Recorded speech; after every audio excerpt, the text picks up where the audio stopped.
on a real core level, I was thinking about this idea where, on one hand, rigidity is what you equate to sustain in instrument building.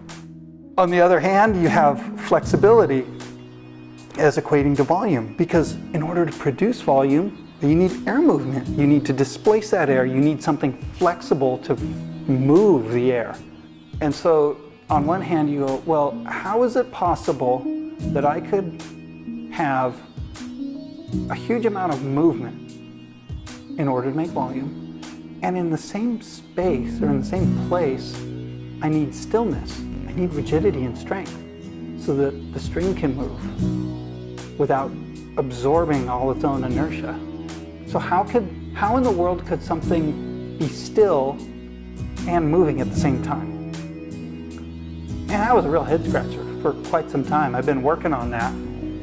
There was one morning in particular, it was a little after now, and I got up early in the morning, drove down to a surf spot that I liked, because I knew the surf would be big, and it would be much bigger there than everywhere else. And I was all pumped up, ready to go in the pre-dawn dark, and I walk out onto this bluff and realize, boy, the storm that built this swell blew through in the night, and it's totally, utterly ruined.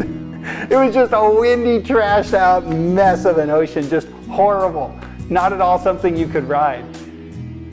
And so I'm standing there with the surfboard and squinting into it, and it's just getting light, and I realize, man, it looks like just this stormy tempest of an ocean. There's no rideable wave. And I had this thought, like, man, this is still kind of what my guitars are doing. I've been trying to get to this place where I could have perfect order, and I only am producing the wave action or the motion that I want. In so many ways, you're looking for stillness, like smooth water, and huge amounts of movement, moving through that stillness. That's what you want. That's what, as a surfer, that's what you want to ride. And as a guitar maker, that's what you're trying to build into the instrument. You're trying to build something that gives you the notes that you play and nothing else. You don't want any of the junk that starts to build up with it. So that's where the idea came from. It's a really complicated idea that has a very simple execution. What I did was I made the middle of the guitar kind of like parallel to the strings. I made that part really strong so that it can be still. And I made the sides of the guitar really flexible, so it can be still and moving.